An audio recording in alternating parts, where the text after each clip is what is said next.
뇌는 어떻게 변화하는가? 노먼 도이지드 박사의 저서에 오늘 이야기를 들려드리도록 하겠습니다. 안녕하세요. 오늘은 아주 놀라운 이야기를 들려드릴 겁니다. 우리가 가진 뇌, 그 뇌는 절대 고정된 것이 아니라 계속해서 스스로를 바꾸고 있다는 사실 알고 계셨나요? 기억력, 감정, 습관, 심지어 중독과 재활까지 우리의 뇌는 생각하는 방식, 살아가는 방식에 따라 완전히 새로운 모습으로 변할 수 있다고 합니다. 오늘 소개해드릴 책은 바로 뇌는 어떻게 변화하는가, 노먼 도이지 박사의 저서입니다. 이 책은 신경과 판도를 바꿔놓은 책이자 우리 삶에도 깊은 영감을 주는 이야기로 가득합니다. 뇌는 한번 굳어지면 바뀌지 않는다는 기존의 통념을 깨고 뇌는 평생 변화할 수 있다는 강력한 메시지를 전해주는 책입니다. 오늘 영상에서는 이 책의 핵심 내용을 따라가면서 우리가 왜 지금 이 순간부터 뇌를 새롭게 훈련시킬 수 있는지, 그리고 어떻게 하면 내 삶을 바꿀 수 있는지 하나 쉽게 풀어드리도록 하겠습니다. 네, 뇌는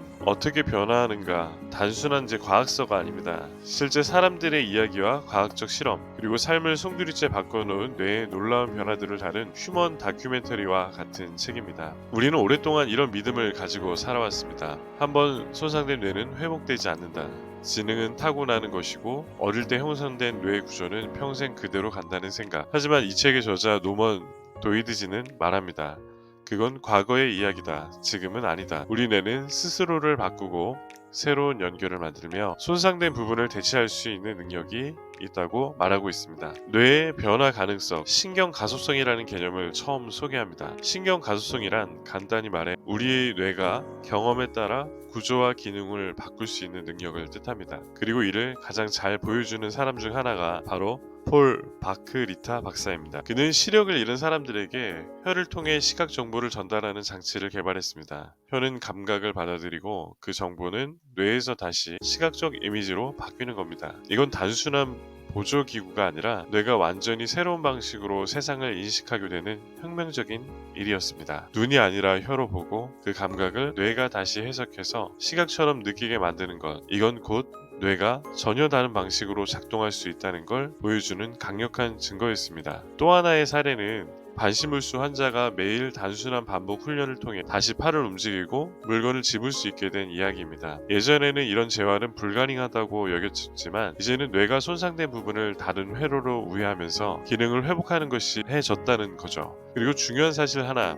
이런 변화는 아이들뿐만 아니라 어른들에게도 일어난다는 겁니다. 나이가 많아도 습관이 오래되어도 뇌는 바뀔 수 있고 회복될 수 있고 새로 연결될 수 있습니다. 이 장의 핵심 메시지는 분명합니다. 당신의 뇌는 지금 이 순간에도 변하고 있다. 그리고 그 변화는 당신의 의지와 노력, 경험에 따라 달라질 수 있다는 겁니다. 뇌는 스스로 멈춰있는 존재가 아닙니다. 계속해서 적응하고 반응하고 학습하며 새로운 가능성을 향해 나아가는 유기체입니다. 이제 우리는 더 이상 뇌는 고정되어 있다고 말할 수 없습니다. 뇌는 살아있고 우리가 살아있는 한 계속해서 변화할 수 있다는 것. 그게 바로 이 책의 시작입니다. 회복될 수 없는 뇌는 없다. 전에는 뇌가 다치거나 손상되면 그 기능은 돌아오지 않는다고 믿었습니다.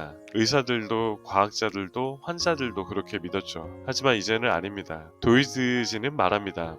우리 뇌는 놀라운 복원력을 가지고 있다고. 손상된 부분을 대체할 수 있고 새로운 연결을 통해 이전보다 더 나은 기능을 만들어낼 수 있다고 말이죠. 이 장에서는 실제로 뇌에 심각한 손상을 입은 사람들이 어떻게 다시 걷고 말하고 살아갈 수 있게 되었는지를 보여줍니다. 대표적인 사례가 바로 미국의 한 여성 쉐릴 쉐이크입니다. 그녀는 중추신경계에 문제가 생겨 걷지도 서지도 심지어는 평형 감각조차 잃어버린 상태였습니다. 의사들은 그녀가 다시 회복되기는 어렵다고 말했죠. 하지만 그녀는 포기하지 않았습니다. 폴 바크 리타 박사가 개발한 기기를 통해 혀로 균형 정보를 전달받고 그걸 뇌가 받아들이도록 훈련을 반복했습니다. 믿기 힘들겠지만 그녀는 실제로 다시 걷게 됩니다. 그 기기를 착용하지 않아도 뇌는 스스로 새로운 회로를 만들어 균형을 잡는 법을 익히게 된 거죠. 뇌가 학습을 한 것입니다. 이건 그저 재활이 아니라 뇌의 구조 자체가 변한 결과였습니다. 이런 사례는 하나가 아닙니다. 뇌졸중으로 반신불수가 된 사람들이 집중적인 훈련을 통해 다시 팔을 움직이고 손을 사용하는 사례도 소개됩니다.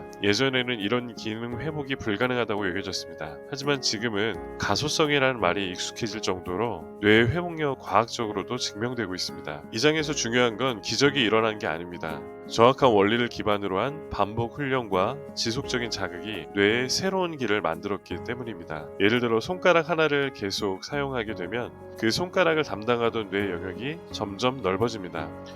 사용하지 않으면 그 영역은 줄어들고 다른 기능을 가진 회로가 그 자리를 차지합니다. 이건 뇌가 아주 능동적인 존재라는 뜻이죠. 다시 말해 뇌는 우리가 어떤 행동을 하느냐에 따라 그 구조와 기능을 스스로 바꾸는 능력이 있다는 것입니다. 그리고 이 사실이 주는 가장 큰 희망은 이겁니다. 비록 지금 몸이 불편하더라도 기억력이 떨어졌더라도 무언가가 두렵고 불가능하게 느껴지더라도 우리는 훈련과 자극을 통해 다시 배울 수 있고 회복할 수 있으며 심지어 더 나아질 수도 있다는 겁니다. 이 장의 끝에서는 도이드지는 이렇게 말합니다. 우리는 뇌의 무한한 회복력을 아직 다 알지 못한다. 하지만 중요한 건 회복될 수 없는 뇌는 이제 더 이상 존재하지 않는다는 사실이다. 이제 우리는 희망을 가질 수 있습니다. 당신의 뇌는 아직 끝나지 않았습니다. 그리고 그 뇌는 계속해서 변화할 수 있습니다. 우리는 흔히 이렇게 생각합니다. 고통은 몸의 문제라고. 팔을 다쳤으면 그 부위가 아픈 거고 허리가 아프면 척추나 근육에 문제가 있다고 말이죠. 하지만 이 장에서는 충격적인 사실이 등장합니다. 고통은 단지 몸의 무게가 아니라 뇌의 기억을 만들어내는 감각일 수도 있다는 겁니다. 저자인 노먼 도이드지는 만성 통증 환자들을 인터뷰하면서 그들이 이미 다 나았는데도 여전히 통증을 느낀다는 점에 주목합니다. MRI로 확인해보면 아무런 물리적 손상이 없어요. 그런데도 통증은 분명하게 존재합니다. 왜 그럴까요? 바로 뇌가 그 고통을 기억하고 있기 때문입니다. 우리의 신경계는 통증을 느끼는 동안 그 회로를 계속해서 반복하고 그 회로가 강해지면 몸이 다 나았어도 뇌는 여전히 그 고통을 재생산해냅니다. 이건 마치 슬픈 노래를 계속 들으면 그 감정에 젖듯이 뇌가 고통의 회로를 계속 연습하고 그게 습관이 된 상태라고 볼 수 있습니다. 한 연구에 따르면 손가락이 잘린 환자들이 그 손가락에 여전히 통증을 느끼는 경우가 많다고 합니다. 없는 손가락이 아픈 겁니다. 이건 뇌의 신경 지도가 과거의 감각을 그대로 기억하고 있다는 것을 보여줍니다. 그렇다면 이 고통을 없애는 방법은 무엇일까요? 도이드지는 새로운 방식의 접근을 소개합니다. 고통을 느끼는 부위에 긍정적인 감각을 반복적으로 제공하는 훈련, 예를 들어 부드러운 자극이나 따뜻한 온기 같은 감각을 통해 뇌에게 이건 더 이상 아픈 부위가 아니다라고 다시 학습시키는 겁니다. 이건 단순한 이론이 아닙니다. 실제로 많은 만성 통증 환자들이 이 방식을 통해 고통이 사라지는 경험을 합니다. 뇌는 훈련을 통해 고통의 회로를 약화시키고 새로운 감각 지도를 만들어낼 수 있으니까요. 이 장에서 우리가 얻을 수 있는 가장 강력한 메시지는 이겁니다. 고통도 뇌가 만드는 감각이며 변화시킬 수 있는 대상이다.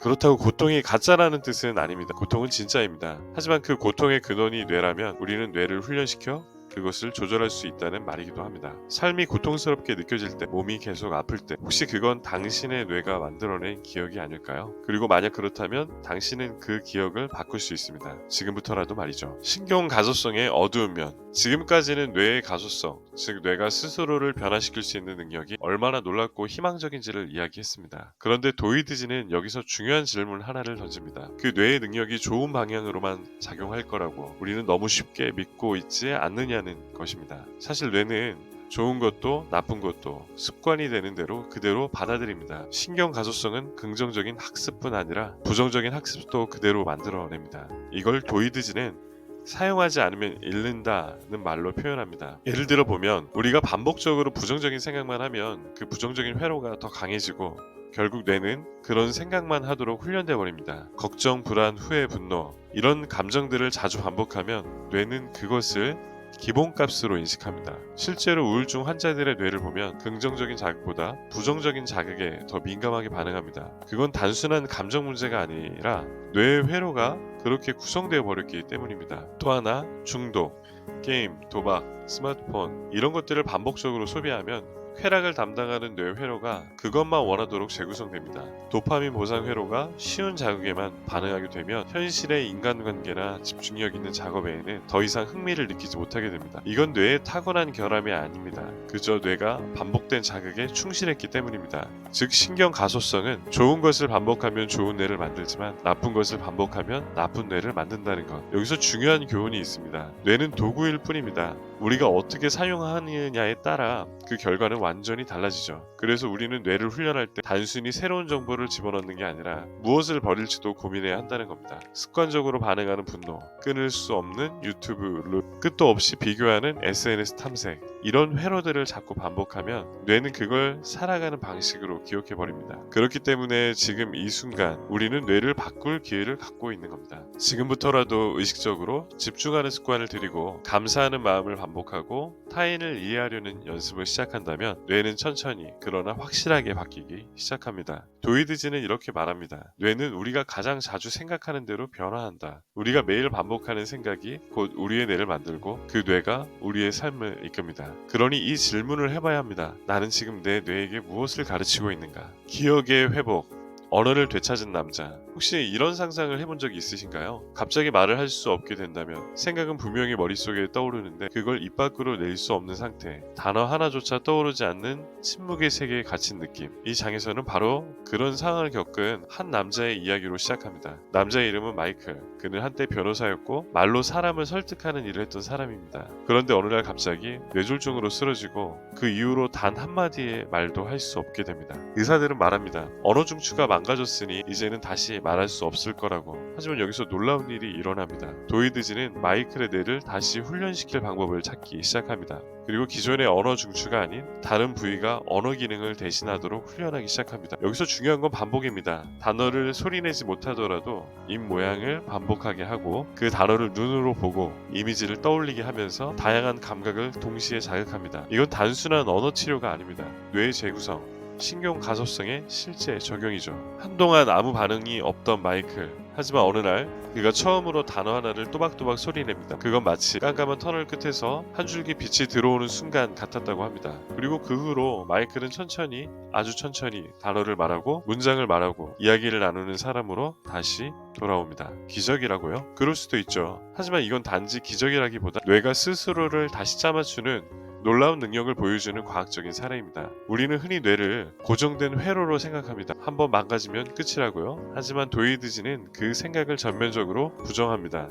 뇌는 유연하고 다른 부위를 동원해 기능을 재구성할 수 있는 능력을 갖고 있다는, 그리고 그 가능성을 실제 사례를 통해 보여준 거죠. 이 장에서 우리가 배워야 할 건 뇌는 우리가 포기하지 않는 한 계속해서 배우고 계속해서 바뀐다는 것입니다. 마이클처럼 삶이 무너졌다고 느끼는 순간에도 다시 시작할 수 있다는 건 단 그 시작은 가능성을 믿는 마음에서 비롯된다는 것. 지금 내 뇌가 어떤 부분에서 멈춰있든 나는 다시 훈련하고 다시 연결시키고 다시 움직일 수 있다는 걸 기억하세요. 그건 뇌에 대한 믿음이 아니라 나 자신에 대한 믿음입니다. 아이의 뇌를 형성하는 지도. 여러분, 한 아이가 말을 배우고 걷고 생각을 정리하고 감정을 표현하는 그 모든 과정, 그건 단순한 성장의 문제가 아닙니다. 뇌가 스스로의 지도를 만들어가는 놀랍고도 정교한 재구성의 여정입니다. 이 장에서는 뇌가 처음 형성되는 단계, 특히 유아기와 아동기의 뇌 발달이 얼마나 민감하고 또 얼마나 가소성이 높은지를 이야기합니다. 뇌는 태어날 때 이미 완성된 구조를 갖고 있는 게 아닙니다. 오히려 백지에 가깝죠. 신생아는 수천억 개의 뉴런을 갖고 태어나지만 이 뉴런들은 연결되어 있지 않습니다. 그 연결, 즉 시냅스는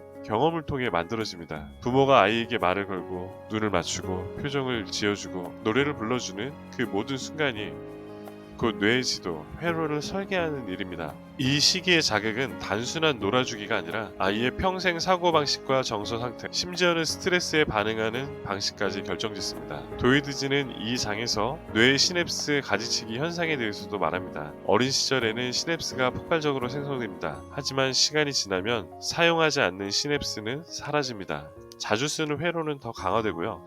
이건 마치 길을 계속 다니면 넓어지고 가지 않으면 풀숲이 되어버리는 것과 같죠. 결국 어떤 길을 계속 다니게 하느냐, 어떤 사고방식과 반응 패턴을 자주 반복하게 하느냐에 따라 아이의 뇌는 특정한 방식으로 굳어지게 됩니다. 자주 칭찬을 받던 아이는 자신감 있는 회로가 강화됩니다. 하지만 자주 비난을 받거나 무시당한 아이는 자기 회의적인 회로가 자라나죠. 또한 이 장에서는 학습장애나 발달 지연이 있는 아이들의 뇌도 충분히 다시 훈련되고 변할 수 있다는 희망적인 사례들을 보여줍니다. 한 예로 다스렉시아 난독증을 가진 아이는 단지 글을 못 읽는 아이가 아닙니다. 그건 특정 뇌 영역의 연결이 미세하게 다른 상태일 뿐이죠. 도이드지는 그 연결을 반복 학습과 감각 통합 훈련을 통해 재구성해주면 아이의 읽기 능력은 놀라울 정도로 향상된다고 말합니다. 즉 뇌는 단 한 번의 실패로 가능성을 읽는 기관이 아니라는 것을 이야기하고 있습니다. 오히려 우리가 그 실패를 어떻게 접근하고 반복하느냐에 따라 아이의 인생이 달라질 수도 있다는 겁니다. 이 장을 통해 우리가 다시 생각해봐야 할 건 아이의 잠재력이라는 말의 의미입니다. 아이의 잠재력은 정해진 것이 아니라 어떻게 자극하느냐에 따라 계속 바뀌는 유동적인 것이라는 사실. 그리고 그 가능성은 부모, 교사, 주변 어른들이 아이와 맺는 관계 속에서 조용히 그러나 분명하게 설계된다는 겁니다. 감각을 되살리는 지도,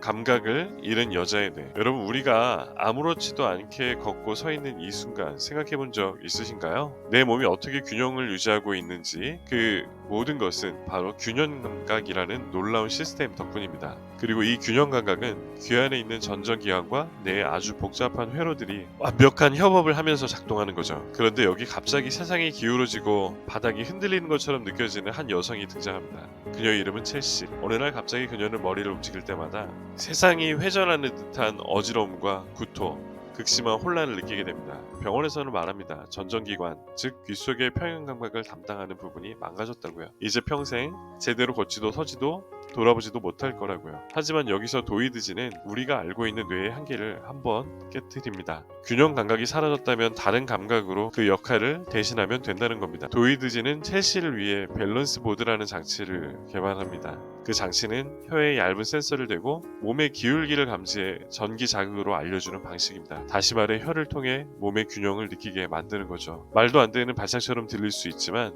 첼시는 이 훈련을 통해 실제로 균형을 되찾았습니다. 놀라운 건 기계를 끈 후에도 그 효과가 계속되었다는 점입니다. 그저 뇌를 두뇌라고만 부르는 것이 너무 좁은 관점이라는 생각이 듭니다. 뇌는 감각을 재해석하고 정보를 재구성하고 심지어는 새로운 방식으로 세상을 인식하게 만드는 놀라운 적응 시스템입니다. 그리고 무엇보다 중요한 메시지는 우리는 생각보다 훨씬 많은 걸 회복할 수 있다는 점입니다. 몸이 고장났다고, 감각이 무너졌다고 삶이 끝나는 것이 아니라는 것을, 그건 단지 뇌가 아직 새로운 것을 찾고 있는 중이라는 뜻입니다. 네, 여러분, 우리가 살고 있는 세상은 그저 눈에 보이는 것만으로 이루어지는 것이 아니라 뇌가 어떻게 그것을 해석하느냐에 따라 달려있다는 사실을 알게 되셨을 겁니다. 여러분의 뇌도 끊임없이 변화하고 성장할 수 있다는 점 기억하시죠? 지금 여러분이 겪고 있는 어떤 어려움도 뇌가 충분히 적응하고 극복할 수 있다는 걸 믿으세요. 여러분이 상상하고 배우고 도전하는 만큼 뇌는 계속해서 변할 수 있습니다. 오늘 영상이 여러분에게 조금이라도 도움이 되었기를 바랍니다.